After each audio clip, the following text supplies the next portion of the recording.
Boa noite. Bem, hoje nós vamos conversar um pouquinho sobre esse tema do Evangelho. Deixai vir a mim as criancinhas ou os pequeninos. Como espíritas, nós entendemos que o espírito ele é muito antigo. Ele já passou por diversas experiências. Fora de uma casa espírita, talvez as formas de se abordar sejam também muito parecidas, com a única diferença que não seria abordado a questão da reencarnação em si. Isso é um ponto fundamental que a gente deve ter sempre em mente. Que nós, quando refletimos sobre o Evangelho, devemos ter em mente que toda a essência moral, toda a essência ética que existe na sociedade, nas outras doutrinas, nas religiões em geral, elas têm por obrigação de se entrelaçarem. Porque se uma religião, uma doutrina, ela não estiver nos motivando ao bem, não estiver nos motivando à reflexão, à melhoria interna e íntima, não deve ser tratada como religião. Bem, Jesus, ao estar pregando num determinado local, acercado sempre pelos seus apóstolos, num determinado momento percebe que havia muitas crianças tentando se aproximar dele. E os apóstolos, como pessoas normais que eram, dando ênfase à inteligência ou à maturidade ou à habilidade de se discernir, de pensar como adultos, estavam isolando as crianças para que elas não se aproximassem de Jesus, julgando que elas estariam o atrapalhando. Jesus, ao perceber isso, ele para a sua palestra, ele para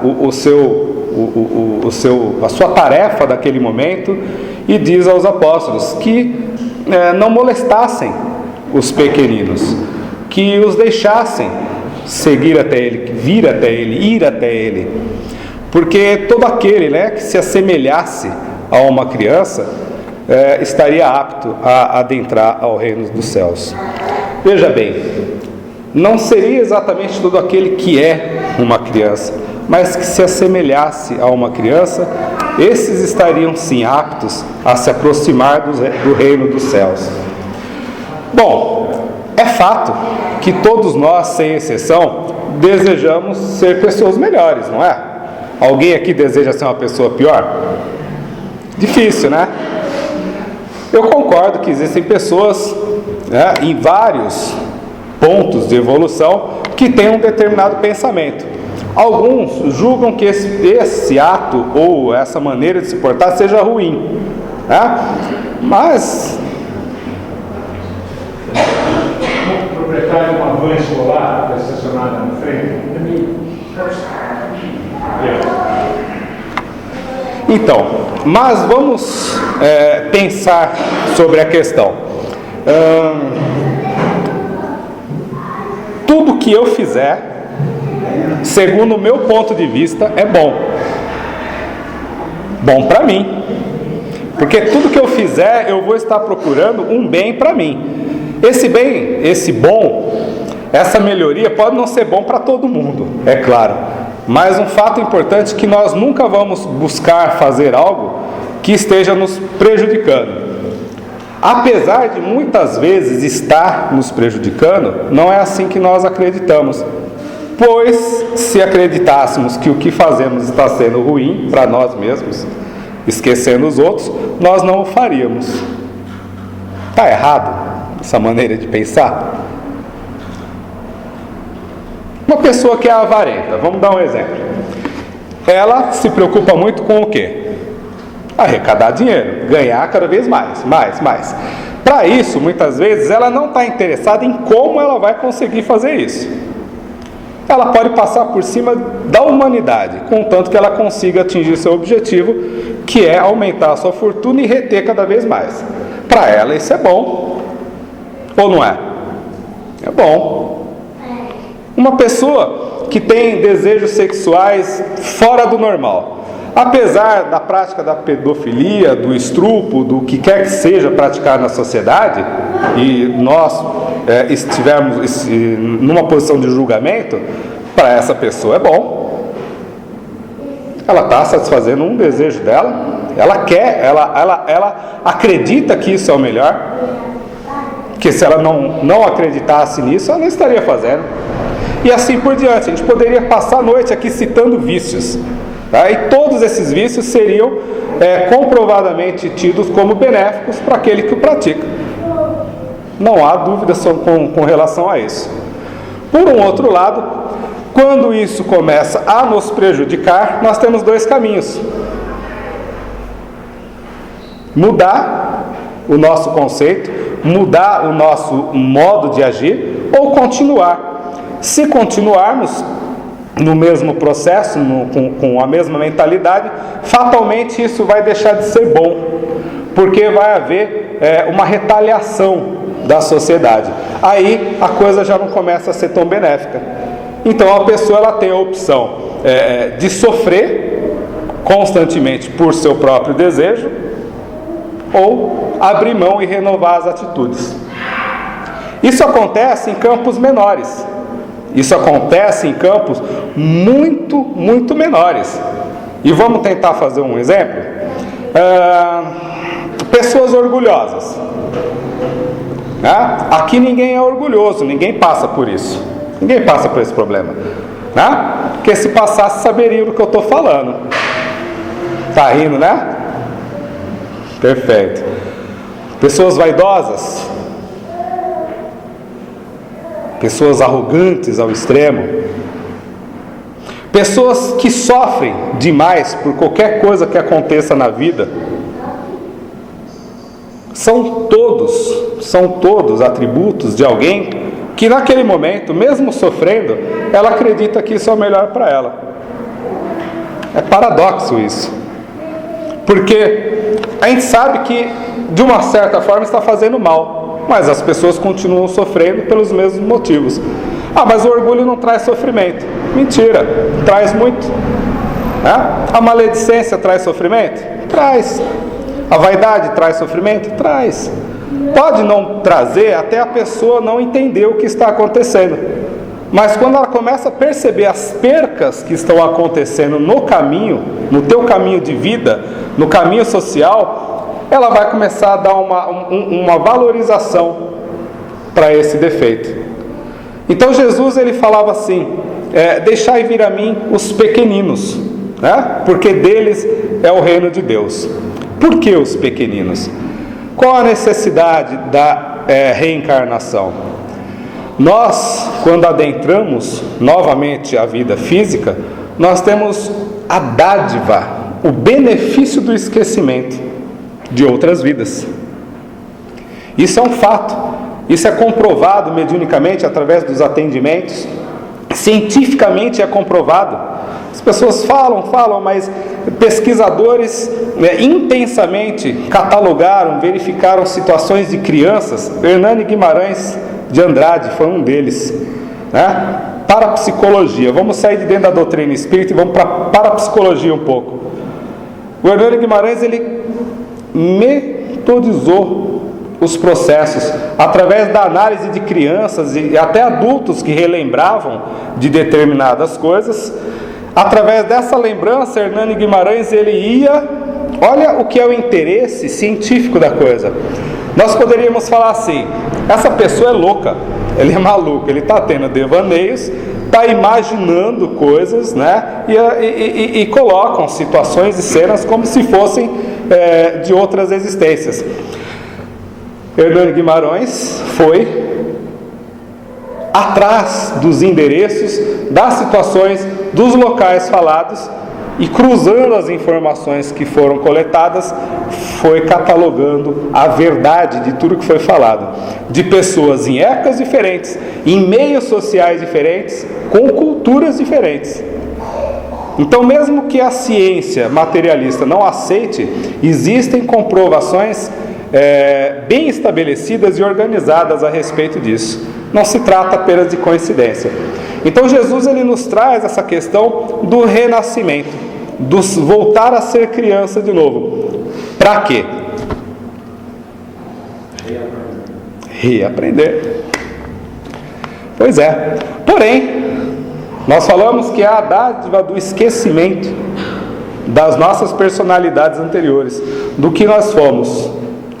E há uma certa discrepância no que eu vou falar, mas no livro dos Espíritos, no Evangelho, fala que o espírito, ao reencarnar, ele vai perdendo gradativamente a noção do seu conhecimento, de quem ele é. Vai entrando num estado de perturbação. Né?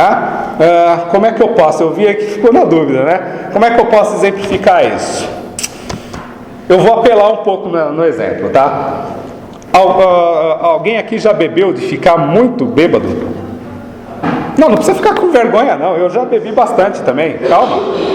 Não estamos aqui para recriminar, não. Só os que estão acordados. Só os que estão acordados? Tá bom. Então, quando nós bebemos muito, nós começamos a entrar num estado de entorpecimento, quase um coma, né? Algumas vezes. Esse entorpecimento muitas vezes causa esquecimento, a pessoa embaça as vistas, desmaia. Vamos, hipoteticamente, dizer que nesse estado de perturbação que o espírito adentra, ele entraria nesse torpor. Ao acordar, acorda no corpo físico, numa nova vida, um estado totalmente diferente. Algumas literaturas tratam que o espírito, até mais ou menos os 7 anos, ele fica num estado de um pé aqui e o outro lá. Um pé aqui e o outro lá.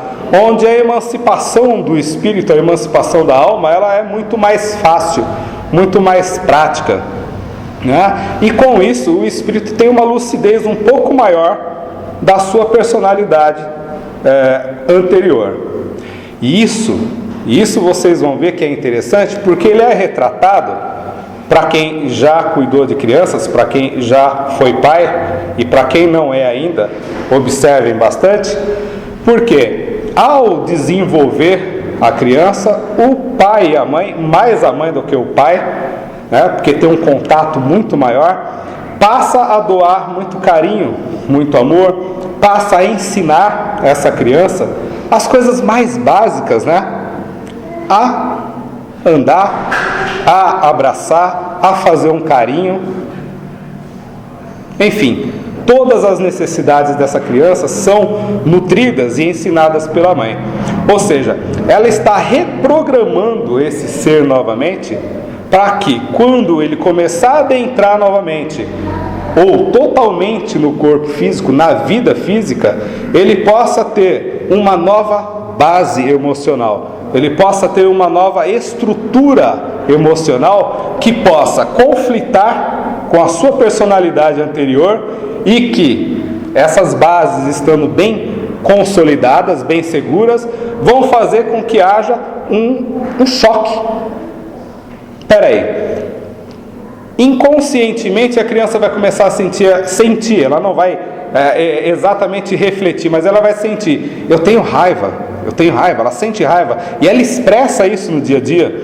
Muitas vezes ela se torna agressiva, né? A criança começa a bater no irmão, começa a agredir a mãe, na escola ela se torna agressiva, e a nossa obrigação é fazer a manutenção disso.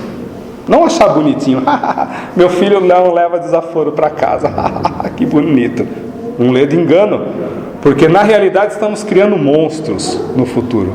Tá? É um incentivo, né, à agressividade.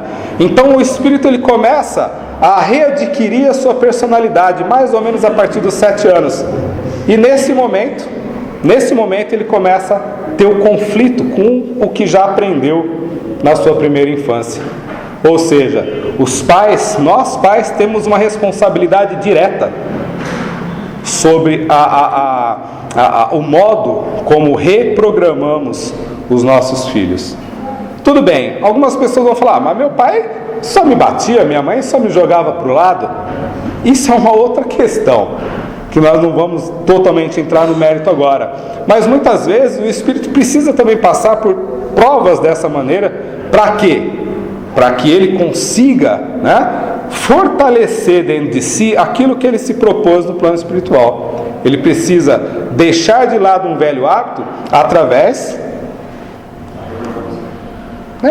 da reprogramação, ou de estar junto com algo que lhe faça mal, ou que lhe traga à memória a violência, que lhe traga à memória o descaso.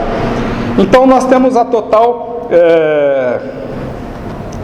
responsabilidade sobre isso. Eu vou dar um exemplo meu, tá? Eu gosto de dar exemplo meu, porque eu não posso dar exemplo seu, né? Eu não te conheço, nem seu também, não dá para dar esse exemplo. Também não dá, apesar de a gente se conhecer, não dá para me dar exemplo. Antes de eu adentrar o Neov, o meu filho mais novo, ele tinha ali os seus 4 anos. Eu acho que eu já contei essa história aqui, mas alguém ainda não ouviu. Ele tinha uns 4 anos e ele fez uma artezinha lá. Ele deve ter quebrado alguma coisa, não me recordo exatamente agora. E ele, desesperado, chegou para mim e falou: pai, não conta para a mamãe, porque ela vai brigar comigo. E eu, muito cinicamente, falei: tá bom, filhinho, eu não vou contar para a mamãe, pode deixar, confia no papai. Esse menino, no nosso braço, na cama, à noite caiu no sono. E eu, na maior inocência do mundo, como pai preocupado com a educação dele, falei com a minha esposa assim, falei: puxa vida, Sônia, esse menino fez um negócio tão bobo hoje, que para ele foi o pior dos erros, e ele pediu para mim não te contar, e contei. Nesse mesmo momento, pasmem vocês, ele estava dormindo, porque eu sei que ele estava dormindo, eu sei reconhecer quando uma pessoa está dormindo. Ele se levantou e olhou nos meus olhos e falou assim: você continua o mesmo. Ou seja, eu me senti naquele momento o maior mentiroso do mundo. A partir daquele dia eu nunca mais menti. Tanto, é claro, continuo mentindo alguma coisinha, mas tanto daquela maneira eu já não minto mais, dia de passagem. Mas isso que eu falei é para vocês conseguirem entender o quanto a criança, ela traz na sua memória lembranças sobre o nosso relacionamento. Olha que maravilha!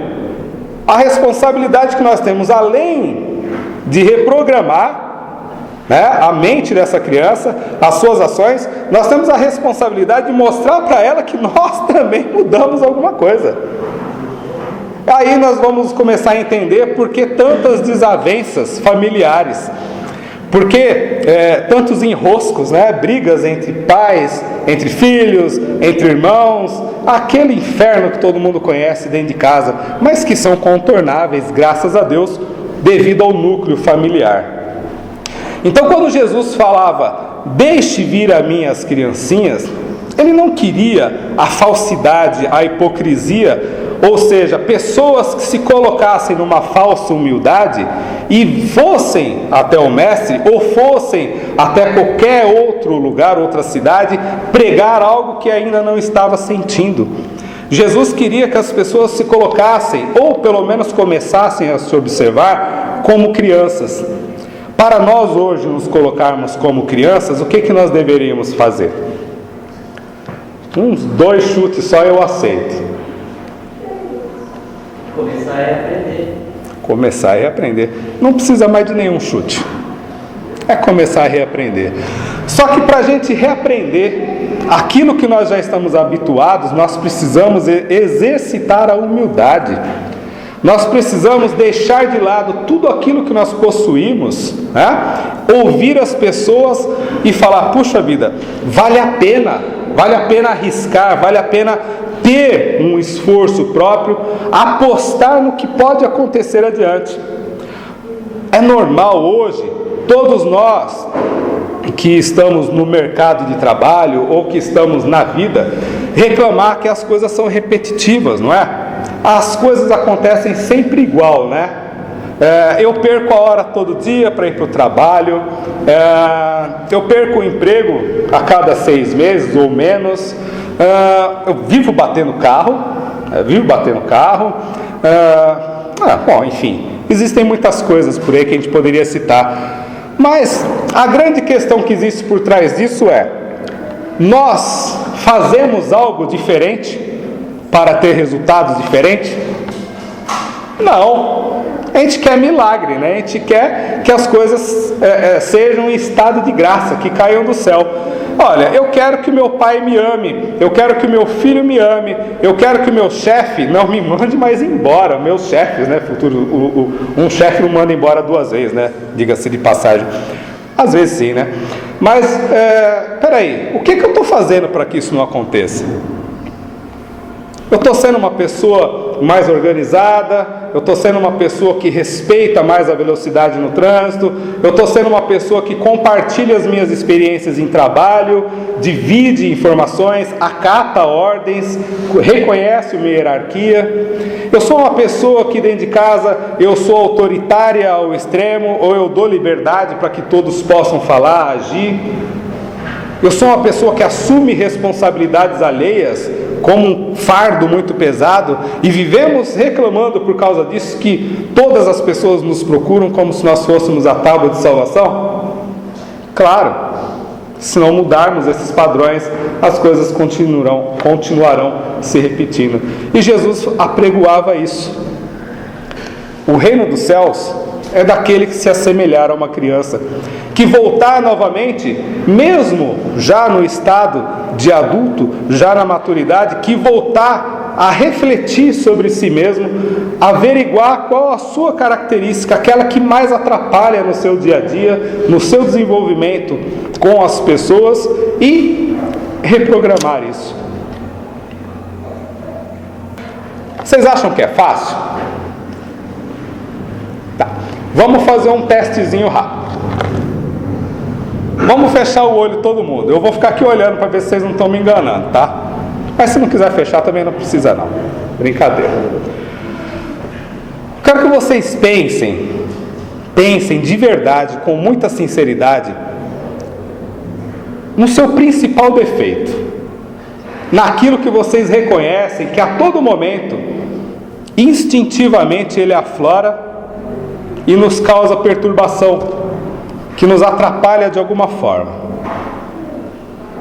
Pensem sobre ele, o momento em que isso ocorre, as formas que poderiam ser evitadas, e se poderiam ser evitadas de fato.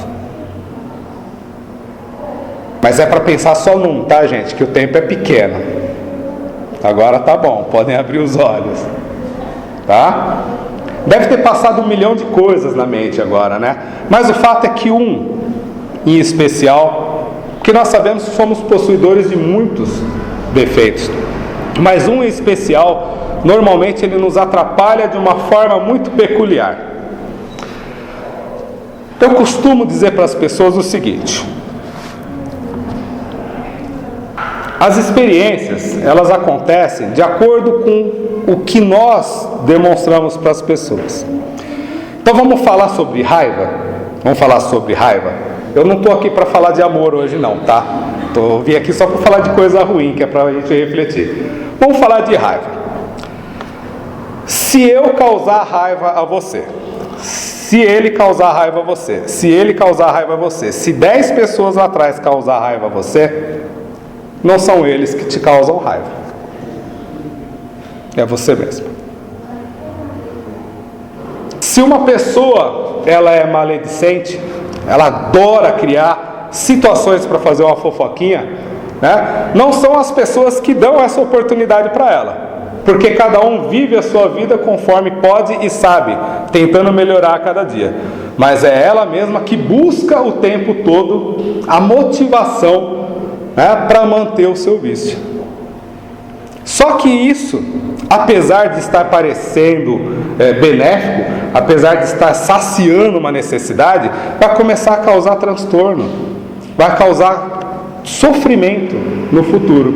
Por exemplo, as pessoas que sentem raiva o tempo todo e demonstram isso em atitudes e palavras, começam a ficar sozinhas. Isso é fato, não sou eu que estou falando não. Fato, elas ficam sozinhas. As pessoas que são maledicentes, mentirosas, né? Assim, não como eu, né? Não, eu sou um caso específico. Mas as pessoas que são maledicentes, as pessoas também começam a se afastar. Ou seja, a partir do momento em que se reconhece no outro algo que pode nos prejudicar, nós nos afastamos. Da mesma forma que se afastam de nós, nós nos afastamos dos outros. Então, ao identificar isso, a nossa obrigação nesse processo evolutivo, nesse processo de crescimento, né? Porque nós estamos aqui para melhorar, não estamos? Pelo menos é isso que a gente aposta como espírita. Nós estamos aqui para melhorar. A partir do momento que nós reconhecemos que possuímos algo que nos atrapalha e que afasta as pessoas e não melhoramos, alguma coisa está errada. E não são os outros, somos nós mesmos. Então, quando Jesus se reportava a ser como uma criança, era exatamente isso, para nos colocarmos numa posição humilde, de olhar para dentro de nós, aceitar os nossos defeitos. Virtudes todo mundo tem, virtude é gostoso de falar sobre ela, né? É tão gostoso que muitas vezes a pessoa até exagera, ela se torna tão defeito, né? Uma prepotência fora de série. Mas vamos avaliar aquilo que nós temos de ruim e vamos melhorar. Não é impossível. Por que continuar sofrendo por algo, né, que não nos traz felicidade? Por que continuar sofrendo por algo que atrapalha tanto o nosso desenvolvimento como ser humano e o nosso relacionamento no dia a dia? Nós muitas vezes esquecemos que as virtudes, elas são exatamente para elas serem acrescidas. E muitas vezes nós não conseguimos nem melhorar a nossa própria virtude. Vamos falar, por exemplo, existe alguém aqui que não tenha um bom coração, que não seja caridoso? Todo mundo aqui é caridoso, não é? Ou não? Não, peraí, vai dizer que ninguém aqui é caridoso. Estou no lugar errado? Está acontecendo alguma coisa, então? Tá, todo mundo pensou, sim, eu sou caridoso. Mas e aí?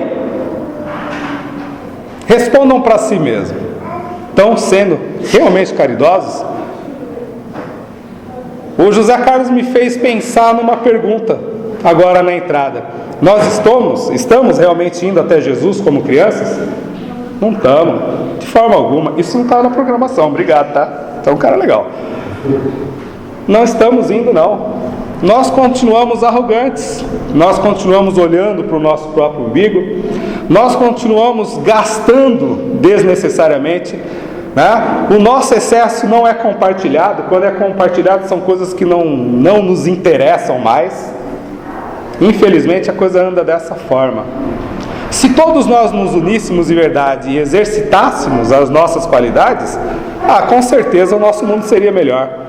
Mas, infelizmente, nós continuamos nos unindo e exercitando os nossos vícios, nos movimentando num círculo vicioso, onde as reencarnações reincidem com as mesmas pessoas, os mesmos familiares, né? E nós, ao fazer uma prece, quando estamos desestabilizados emocionalmente, falamos assim: Senhor, eu não vejo a hora de encontrar a minha família espiritual.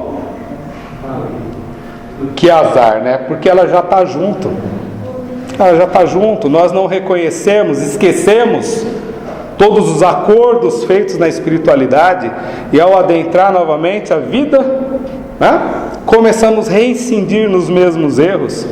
Às vezes as pessoas querem nos ajudar, mas não têm paciência. Por quê? Porque também reincidem nos mesmos erros. Ao invés de praticar a caridade ou a crescer mais o nosso amor, né? Porque eu falo que nós não temos amor. Eu não amo ninguém, gente. Eu vou confessar aqui, tá? Posso confessar para vocês, eu não amo ninguém. Faço um esforço terrível para entender o que é essa palavra amor. Faço. Mas de alguma forma eu tento exercitar. Não interessa como. Todas as oportunidades que eu tenho. Mas também derrapo muitas vezes, né? E deixo aflorar o que eu realmente sou. E isso não nos deve trazer preocupação. O que nos deve trazer preocupação é quando nós deixamos aflorar o que realmente somos e não lidamos com isso. não nos movimentamos para que isso seja modificado.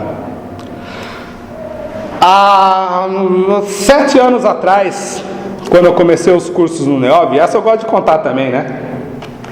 Me chamaram para trabalhar no NEAL e me disseram assim: você pode auxiliar lá no NEAL? Eu falei: posso. Nossa, que legal, lembraram de mim, que bacana. Você pode dar passe? Eu falei: não, eu acabei de entrar, eu estava aqui no Aprendiz do Evangelho. Eu não sei nem o que é isso. O que é passe? Tá. Puxa, você pode trabalhar no atendimento fraterno? Ele piorou. O que é isso, meu Deus? Tá bom, Anselmo, você pode entregar panfleto lá na porta do centro? Posso, claro. Papelzinho, toma aqui, toma ali. O que eu preciso para fazer isso? Bom, quando as pessoas chegarem, você dá um sorriso. Falei: ferrou. Agora complicou tudo. Eu ficar sorrindo para os outros à toa? Tá maluco? Eu fico mal-humorado comigo mesmo, como é que eu vou sorrir para os outros? Não, é fácil, você vai lá, sei lá, finge, dá um jeito. Eu falei: pô, fingir, mas eu sou um candidato a espírita, né? Eu vou fingir que eu estou sorrindo para as pessoas? Aí alguma coisa falou assim para mim: vai lá, ô menino, entregue seus papelzinhos, sorria para a pessoa mesmo que você não goste e dê um abraço nela. E eu fiz isso durante 2 anos no sábado. Só que eu não percebi que as coisas se tornaram naturais, que eu ganhei amigos, que eu não forçava, eu não fingia mais. Por quê? Porque foi um exercício constante. Eu não olhava mais os defeitos, não olhava mais como as pessoas se portavam, eu apenas sorria e as recebia. E as tarefas foram se desenvolvendo a partir de então. Muitas vezes, ao não gostar de algo, ao não acreditar que alguém pode ser melhor, possamos sorrir. Se os nossos filhos, nossos pais não estiverem de acordo com o nosso pensamento, possamos sorrir, abraçá-los, desenvolver essa atividade e que ela seja constante, para que de alguma forma ela se torne tão inata dentro de nós que a gente não precise mais fingir. E dessa forma, ao fazermos nossas orações, nós não vamos mais pedir para reencontrar pessoas que não nos lembramos, mas vamos agradecer a Deus por estarmos junto com pessoas que estamos aprendendo a amar. Simples assim, fácil. Então, muito obrigado a todos pela paciência e que a gente possa ter uma excelente semana. Vamos à nossa prece?